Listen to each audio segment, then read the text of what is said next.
Após a Idade das Trevas, a Itália iluminou o mundo. Emergiu da sinistra e devastadora peste negra e trouxe inovações, arte e a glorificação do homem. Foi uma explosão de ideias brotadas das mentes mais esclarecidas de todos os tempos. Filippo Brunelleschi was the ingenio, the ingenious man. Ali nasceram algumas das maiores obras de arquitetura, arte e engenharia que o mundo já conheceu. The enterprise of Renaissance engineering is recovering this ancient knowledge. I don't think that any other period in the history of Western civilization can brag to having produced so much genius. Mas chegar a gênio era uma luta. Os construtores enfrentaram desastres naturais sem precedentes, os dogmas da igreja e os rivais. And the Italian peninsula becomes the cockpit, the fighting point. Essa foi a era dos arquitetos, a qual criou a gratificante sensação de que nada era impossível.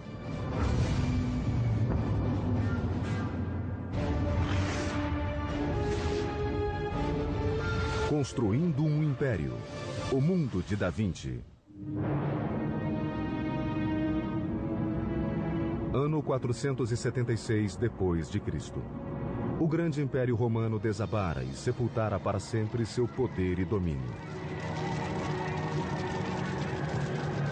Os imperadores que unificaram a região já não existiam e a Europa Ocidental fragmentara-se. Durante séculos, a Europa foi governada por uma linha de reis germânicos que chamaram seus domínios de Sacro Império Romano. Mas no século XII começou a surgir uma coleção de repúblicas italianas. Unidas, elas decidiram resgatar as glórias da velha Roma. Revitalizaram a Europa e criaram o molde do mundo ocidental.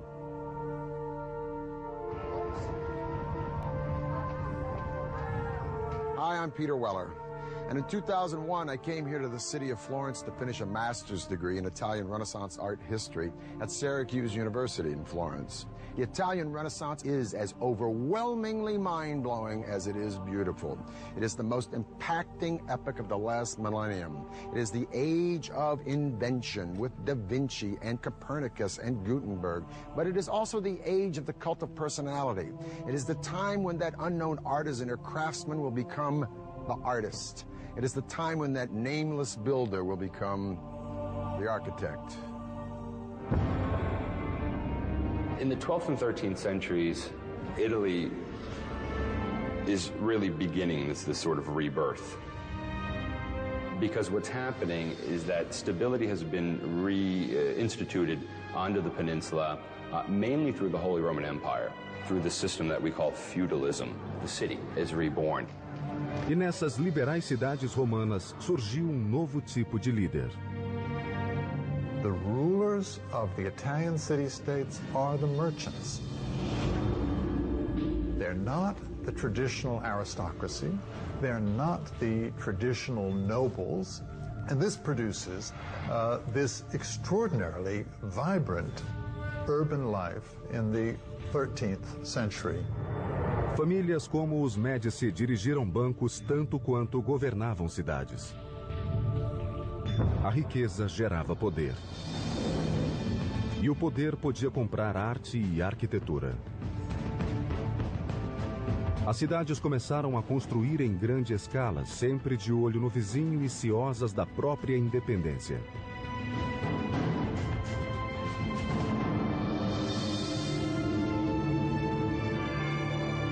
The foundation for the Renaissance is the city. Everything that happens in the Renaissance, from art, architecture, engineering, literature, all the things that go on depend upon the city. Uma ambiciosa cidade que buscava o poder era uma república florescente situada ao longo de uma importante rota de comércio entre a França e Roma. Seu nome era Siena. I come here to the Piazza del Campo once a year to witness that medieval harangue on horseback around here called Palio. 3 times around this Campo, 90 seconds of speed and violence on bareback horses. When the horses run, they pass this magnificent 15th century sculpted fountain called the Fonte Gaia by Jacopo della Quercia. Now today, when we turn on a tap, we just take it for granted that H2O is going to come out. But the Sienese needed this fountain because when they were making all this loot, prosperity begets a city jam-packed with people. And more people demands, as we have seen with Persia, with Carthage, with Rome, with the Maya, more water. Mas prover essa cidade de água suficiente era desafio complicado. Siena doesn't have a river very close. So they had to find this water somewhere else. They thought they could find another way to go and search for water. And that way was building some tunnels underground. Escavando uma rede de túneis subterrâneos, chamados bottini, os engenheiros chegaram a fontes naturais e lençóis de água que havia na periferia. Aos poucos, a água chegava a esses túneis muito estreitos que acabavam em tanques. Mas escavar esses bottini não era fácil.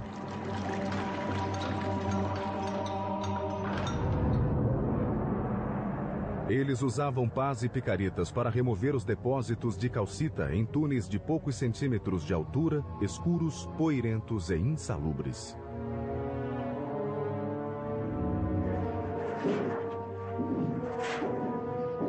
A bottino like this one would sometimes run for miles and miles, so the engineers had to know just where in the heck they were going. So every so often they dug a hole up to the surface, and these holes were called occhi, or eyes. They would give the engineer a sense of where the direction of the bottino would be, and if they were wrong, they could redirect the bottino. A água corria pelos túneis, distribuindo-se pelas regiões mais necessitadas, e ainda alimentavam as fontes das ruas e avenidas movimentadas como a Fonte Gaia. Now these channels had to be pitched at an angle ever so slight, imperceptible to the naked eye, less than 1 degree, because if the water flowed too steeply, it would overwhelm the system. So to keep this from happening, the engineers used an instrument called an archipendolo. It's nothing but a pendulum. It's a stick with a string and a weighted ball or stone at the end. No matter how much you pitch the stick, the string will always remain vertical, giving you a vertical line in a relationship to the tilt of the horizontal stick. In this way, the water would flow quietly and evenly into Siena and fill up the Fonte Gaia. Em 1345, mais de 15 quilômetros de túneis cortavam o subterrâneo de Siena. E assim a cidade cresceu e prosperou. More water brought more people to the boom town. More people to the boom town, more turf is needed. Pretty soon, Siena controls most of southern Tuscany. Now, this prosperity and this land encroachment, if you will, would seriously become the burr in the saddle to one of its neighbors.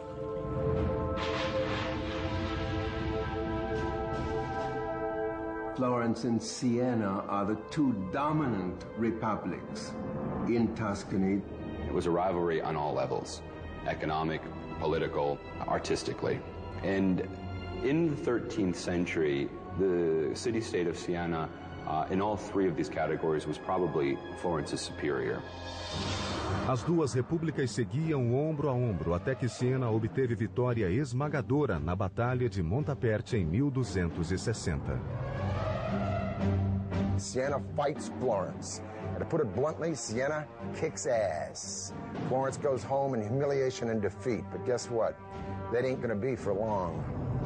A soberba engenharia que tornara Siena tão atraente nada pôde fazer diante de dos piores desastres que o mundo já viu.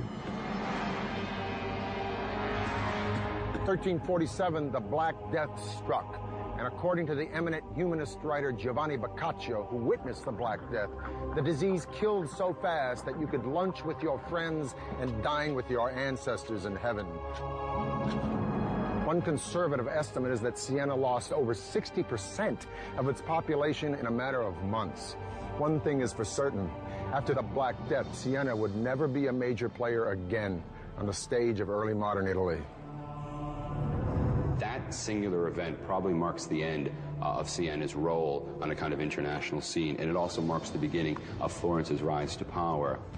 Siena fora mortalmente atingida e deixou a porta aberta para sua arquirrival Florença tomar-lhe o lugar e começar a escalada rumo ao poder e à glória. Lá foi construído um dos mais magníficos monumentos da modernidade, algo que ninguém havia sonhado construir. Nos séculos 13 e 14, as cidades eram centros de poder na Itália. Mas Florença criou um estilo único. A elite dominante florescia rica e culta. O homem e seu potencial ilimitado ocuparam o centro do palco. A revolucionária ideia chamou-se humanismo. Humanism, quite simply, is an interest in the ancient world. In Italy, all you had to do was look around at the ancient ruins and understand how great man had been in the ancient world. It was all there. If we could imitate that building, if we could take the principles of that building and apply it to our buildings, then we'd have something really remarkable. Quando a peste negra atingiu a Europa em 1347, Florença não saiu ilesa.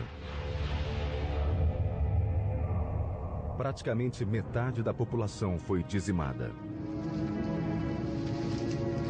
Toda a região levaria mais de 50 anos para se reerguer. Mas seria uma recuperação que assombraria o mundo. Chamou-se Renascença, que significa novo nascimento ou revivência. Por toda a Toscana, uma elite privilegiada de famílias abastadas começou a encomendar projetos grandiosos a artistas vindos do povo. There is an appetite among those who survive to enjoy life, to do other things, to understand or to sense that the life is to be exploited in some way for those who are alive. Os Médicis de Florença, uma das famílias mais ricas da Itália, liderou o resgate da glória de Roma, restaurando-a em Florença e transformando a cidade em uma nova Atenas. The structure of patronage has changed. Patrons are using artists and architects to celebrate themselves. O exemplo central desse esforço seria a catedral, no coração de Florença. They've never seen a structure that looks like the one they want to build. Right? That's a matter of ambition, of idea. See that big old church behind me with that scaffolding on it? It's called Santa Maria del Fiore, otherwise known as the Duomo, or Cathedral of Florence. It was built by a guy named Arnolfo da Cambio around 1200s, but you know what? He was dead before it was ever finished.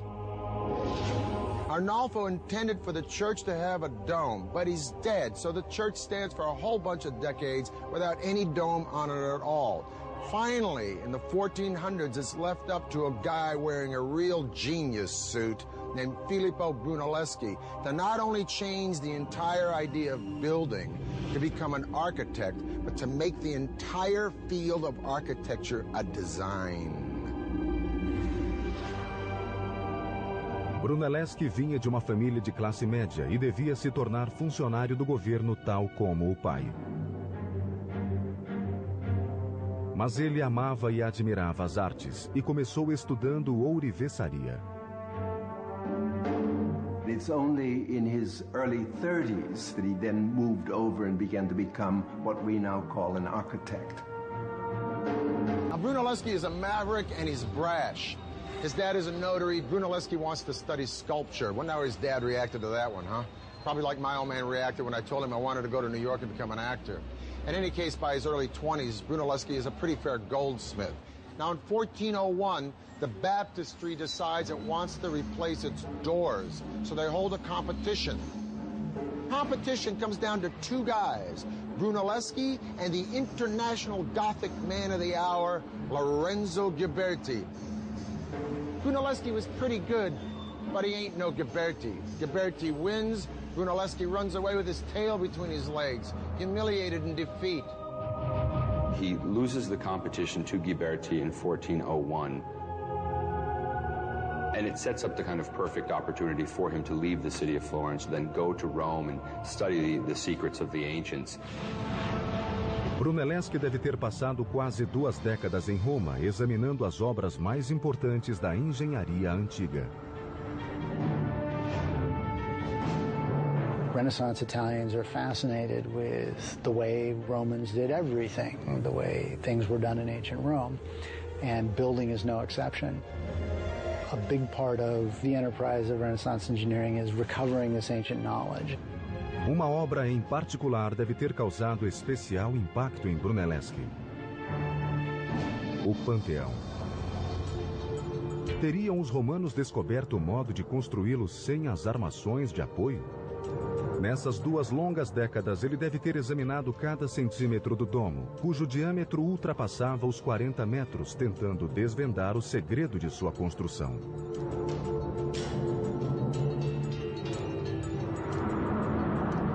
Quando voltou a Florença, Brunelleschi certamente trazia consigo a chave do domo romano.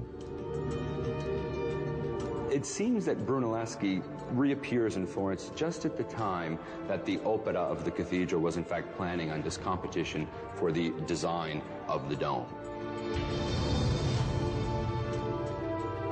The cathedral was to be, upon completion, the largest church in all of Christianity.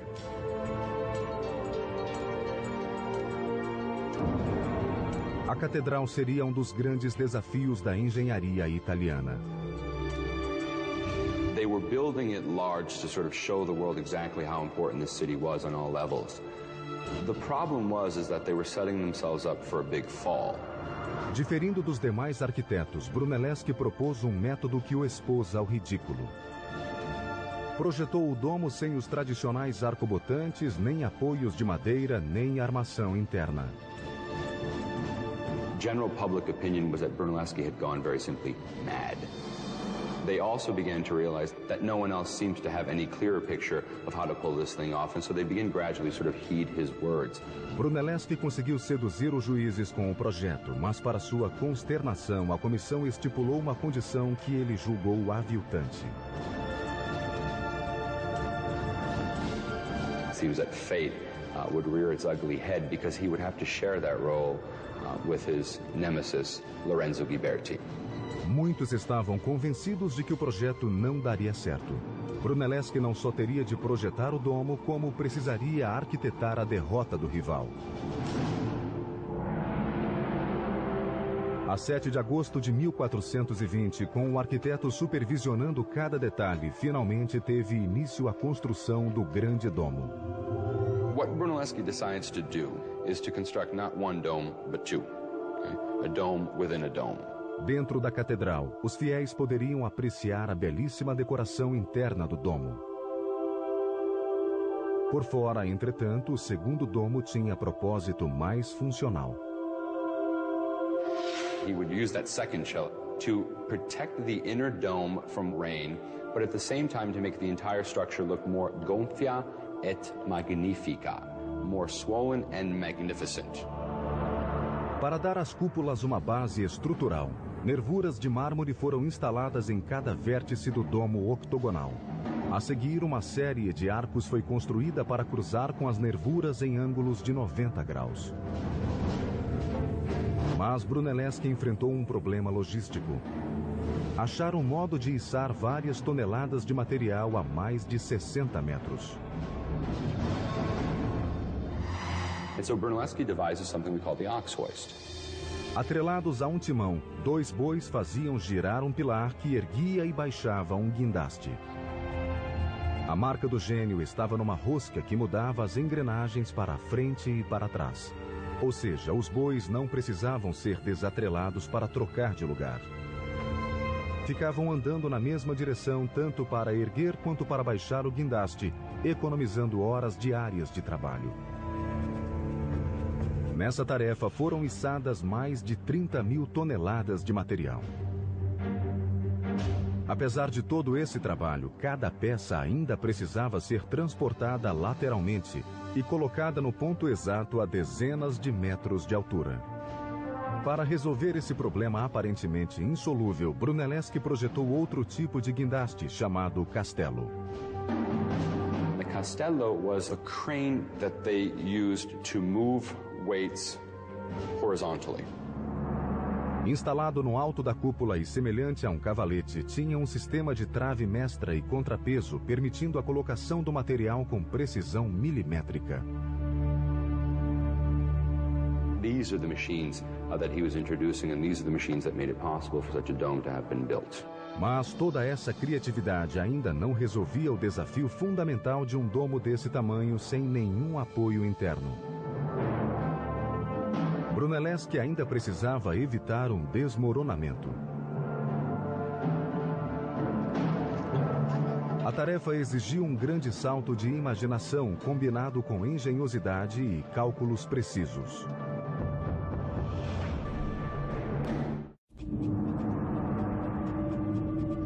– 1420, Florença, Itália. O visionário arquiteto e engenheiro Filippo Brunelleschi foi contratado para construir o maior domo do mundo, a cúpula de Santa Maria del Fiore.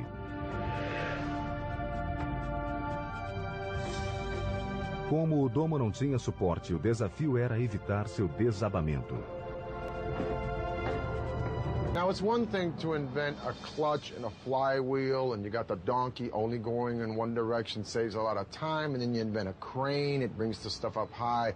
But the more important question is, I'm standing on top of this dome, and how did Brunelleschi keep this sucker from caving in? Ele teria de manter os tijolos no lugar e ainda dar apoio à estrutura. A solução? Assentar os tijolos com uma técnica engenhosa com base em ângulos, fricção e justaposição. Brunelleschi comes up with this invention, if you will, from Rome, which they use decoratively, but we don't know that they used it functionally, of herringbone bricks. You have a short brick here that's sort of bookended by two long bricks, and subsequently you have weight coming down, and weight coming down, and then weight coming across, and then weight coming down, and then weight coming across. The whole point of this is that a herringbone pattern will displace the weight out and down instead of just directly down where you might have collapse of your dome. Para resolver o problema oposto, isto é, o deslizamento para fora, Brunelleschi instalou correntes em volta do domo octogonal horizontalmente. They were going to construct these so-called catenae, or these horizontal chains that were intended to maintain the hoop stress or the lateral thrust of the dome. 5 correntes foram interligadas em intervalos regulares para suportar o domo e agir como contrafortes invisíveis. O tempo todo, Brunelleschi foi forçado a supervisionar a obra com um colega e rival, Ghiberti. Agora, com a ideia de instalar as correntes, ele viu a oportunidade de se livrar de Ghiberti.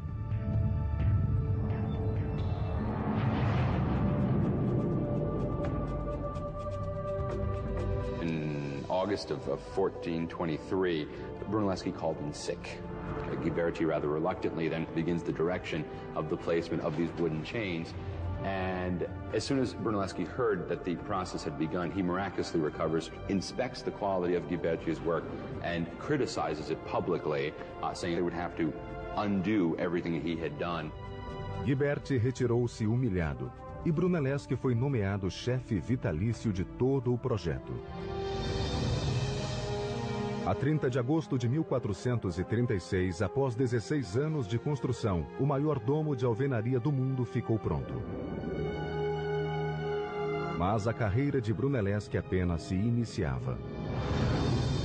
Enquanto construía o domo, ele fizera experiências sobre perspectiva e proporções matemáticas.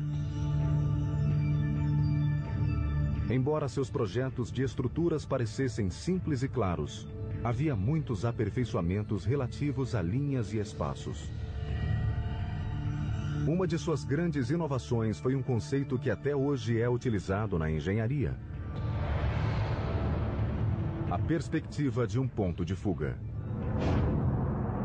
Olhando para um batistério de 8 lados e outros prédios em volta, Brunelleschi viu que se transferisse esses objetos tridimensionais para um plano bidimensional, eles desapareceriam em um ponto finito, o ponto de fuga.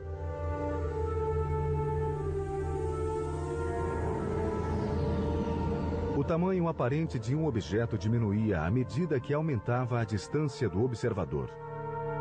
Essa ideia revolucionaria a arte dos pintores e arquitetos do mundo e faria aparecer a planta do engenheiro.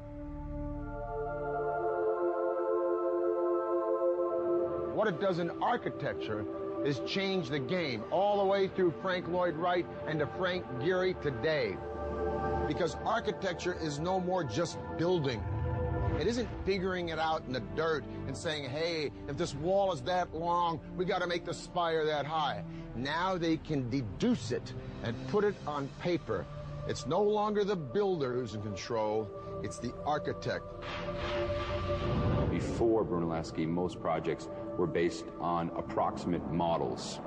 This would come to an end when Brunelleschi began this practice of what we call paper architecture, and that is clearly indicating what his plans were, and then begins the sort of modern tradition of architecture today. Os novos projetos de Brunelleschi foram testados em 1442 na construção da Capella Pazzi. Now this building behind me is the chapter house for the Church of Santa Croce, a Franciscan church. It's called the Pazzi Chapel. I'm going to talk to a man I'm a little nervous talking to. He's one of my own professors from Syracuse University, Dr. Rab Hatfield, and he's going to explain why this chapel is distinct from what Brunelleschi was doing before this. Let's go look on the inside. Let's go see them. It's all about relationships. He's trying to figure out an arrangement of all of these pieces so they all fit together perfectly, just the way the bones all fit together in your body. Right. Your Renaissance architect, thanks to the invention of scientific perspective, where they learn how to represent space, and it's Brunelleschi who invents this, learn to see things in 3D, learn to imagine things in 3D. Filippo Brunelleschi transforms all of architectural design by using Roman elements like this column and pilasters and numerical proportions, integrating them into an elegant and beautiful whole that is never overwhelmed by one of the parts. But he doesn't write it down. It's up to a young guy, the next generation, Leon Battista Alberti. This guy did everything. He wrote about architecture, archaeology, political science, religion, even wrote about horseback riding. He's a pretty good designer and architect himself. Now, everyone starts to read about Alberti, including a very powerful guy at the moment, Aeneas Silvius Piccolomini. I love that name, Aeneas Silvius. So for all of you guys out there like me having a little bit of a heart attack because your wife just said, honey, let's redecorate, get a load of this. Pius reads Alberti and says, you know, I'd like to do that little Roman thing for the place where I was born. What, the house? No, the whole town. Enéas Silvio Piccolomini tornou-se o Papa Pio II em 1458. Um ano depois, voltou a atenção para sua cidade natal, Corsignano, e encomendou um estudo para ali construir uma cidade ideal.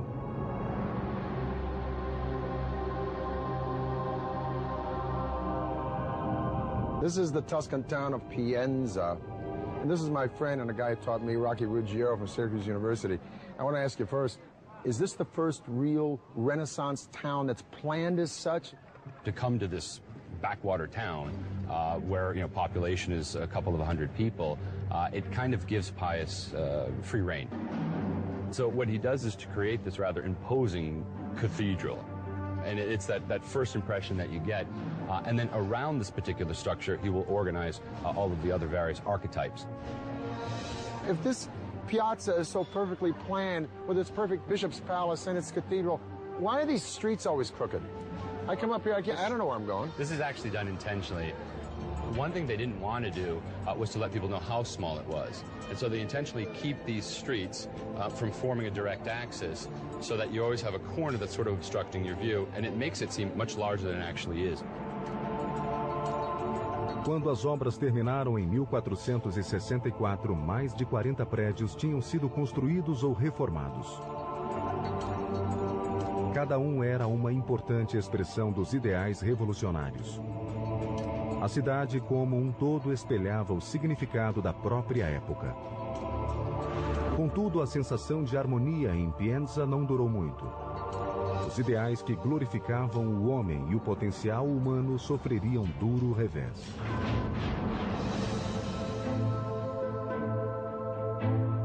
The year is 1492. Not only has Columbus discovered America, but Lorenzo the Magnificent de Medici, that great patron of the arts in Florence, is dead. But a lot of Florence is sick of the Medicis and their cronyism, and they want the Medici kids run out of town. Plus, they've been listening to the sermons of a small Dominican friar named Girolamo Savonarola, who preaches from the pulpit in the Duomo, railing against corruption in both church and state. He advocates a return to a Florentine republic and civic pride and values through piety.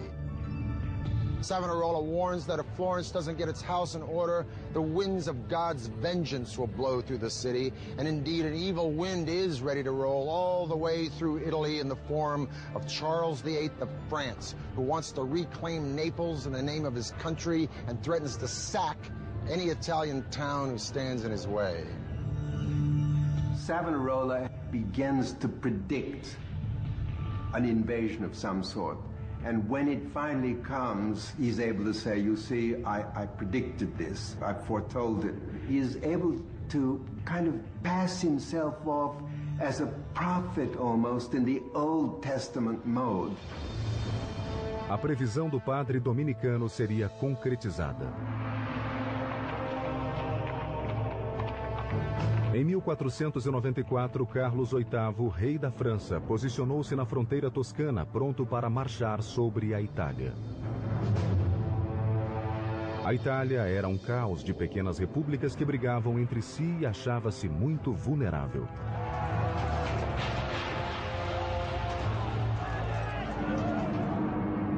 Os construtores que haviam criado monumentos para exaltar a humanidade poriam seus projetos a serviço da guerra nessa nova etapa. There is no such thing as a trained military engineer. And so it is that your greatest architects of the Renaissance, although sometimes they probably started out knowing nothing about it, were called upon to design the fortifications of major Italian cities. Inovações e tecnologia avançada estariam agora a serviço do exército. A arma favorita de Carlos VIII era um potente canhão. Diante dele, as muralhas se desfaziam em pó. The cannon became much more reliable and also able to launch a projectile that was much larger, heavier, and to launch at a further distance. And so Charles VIII brings these cannon with him over the Alps, and it becomes immediately clear that he can knock down virtually any fortification that he chooses. And this is a terrible thing. I mean, this is a crisis, right? Because all of a sudden you can't hold them off. As muralhas medievais, altas e esbeltas, eram facilmente destruídas pela força dos novos canhões. Elas não mais ofereciam proteção. Eram tão obsoletas que não aguentavam o peso do armamento que seria usado contra os invasores. The new cannon had strong percussive powers. You could not put a new cannon on the old medieval wall and fire it, because it would shake its own wall down. Os engenheiros italianos projetaram muralhas mais baixas e espessas que aguentariam o armamento e resistiriam às temíveis balas de canhão. This new wall will resist, in fact, these larger guns because it can absorb the impact of the larger projectile. Os engenheiros também mudaram o formato das muralhas que cercavam a cidade. Military engineers develop an angled wall. As defensas, ou muralha em formato de estrela, mantinham os atacantes à distância, pois os ângulos escondiam os artilheiros e lhes davam ampla visão. The cities become star-shaped, and you have the development of these large star plans with angled bastions that project from the city walls with their flanking coverage on either side. The angles create a series of faces. And the faces are very important because the different corners of the city can, as it were, protect one another. O bastião tornou-se o novo modelo de fortificações defensivas, despertando o interesse dos comandos militares de toda a Europa. Logo, porém, a atenção se desviaria de Florença e da Toscana para um novo poder que seria redimido através de monumentos gloriosos e obras de assombrosa arquitetura.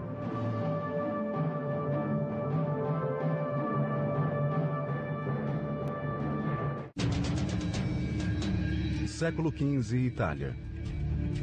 Florença tornou-se o centro da Renascença, espalhando pelo mundo novas ideias sobre arquitetura, artes e engenharia.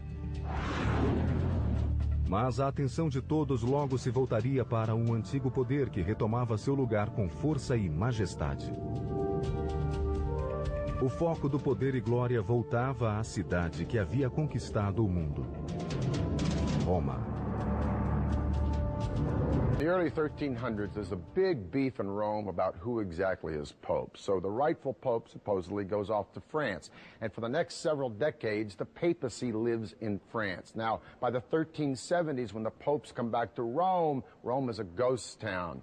And for the next 100 years or so, all the way through the Renaissance, each pope is successively trying to rebuild Rome. Now, in the 1490s, when the Medici are booted out of Florence, Florence becomes a republic, yeah, but they're broke. And so all these famous cats like Da Vinci, Raphael, and Michelangelo, they split Florence because Florence is no longer happening. If you're a player, the place you want to be is Rome.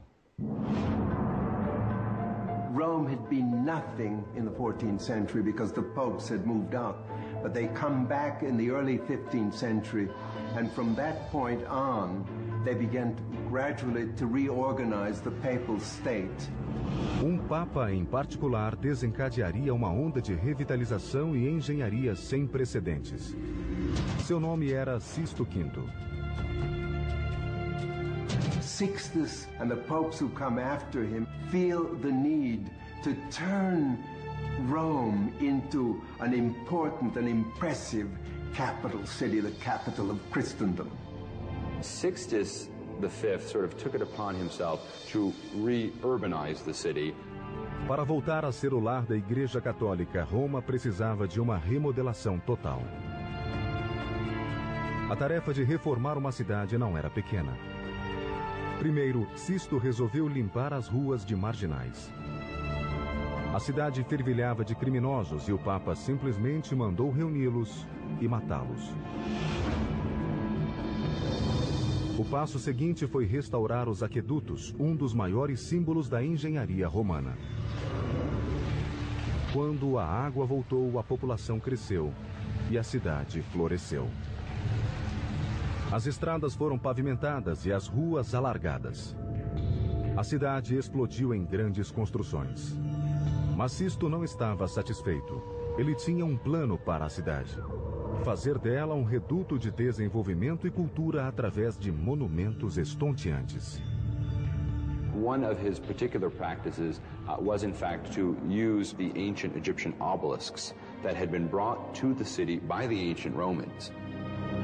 These were military trophies that the Romans had brought back in ancient times and had erected throughout the city. We know today that there are more Egyptian obelisks in Rome than in Egypt itself. And how Sixtus used these obelisks was to, in fact, place them as urban exclamation points. Sisto quis erguer um desses obeliscos diante de uma nova catedral, a Basílica de São Pedro. Mas havia um problema. A agulha pesava mais de 300 toneladas. Moving the obelisk was no easy task. Sisto passou o problema para o arquiteto e engenheiro Domênico Fontana. O plano de Domênico era simples, mas muitos o julgaram inexequível. Para proteger a agulha, ele a envolveu em uma colossal torre de madeira. Ao longo desta, mandou prender barras de ferro. A armação de madeira tinha colunas que se erguiam a mais de 30 metros. Cordas pendiam das barras de ferro de tal modo que o obelisco podia ser içado com cabrestantes. Para a operação foi chamada uma equipe de mais de 900 operários.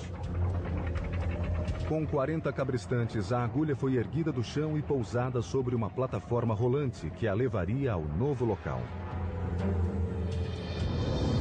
A 30 de abril de 1586, sob o olhar vigilante do Papa, teve início a incrível tarefa de transportar o obelisco.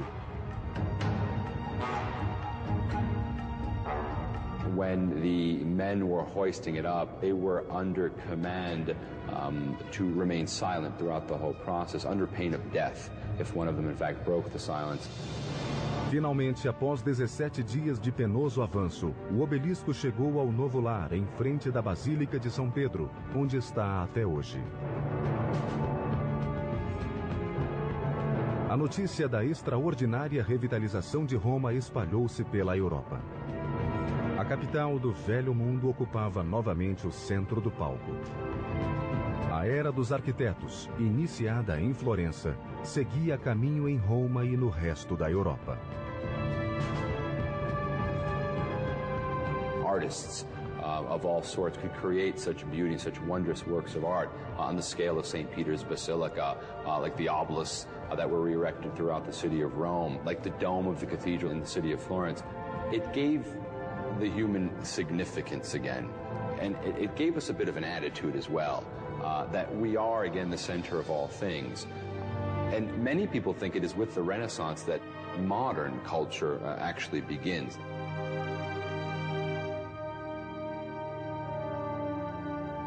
Bella Firenze, beautiful Florence. Well, it looks pretty bella today, but believe me, in 2001, when I was sitting in a freezing apartment down there in the Arno in the middle of the dead of winter, pounding out papers until 4 o'clock in the morning on Botticelli, it didn't feel so bella. Matter of fact, I was just about an inch from getting the bella out of here, going back to my day gig in L.A. But I stayed, and I got my degree. And I keep coming back here to Florence and Siena, I don't know, to be of service, to teach a field trip or two, perhaps to sit in on a lecture by one of these brilliant professors who lives here and runs around Tuscany trying to explain how the miracles of the artists and architects of Italy in this period did so much to pull us out of that dark age and illuminate the daylight of our modern world. For the History Channel, I'm Peter Weller.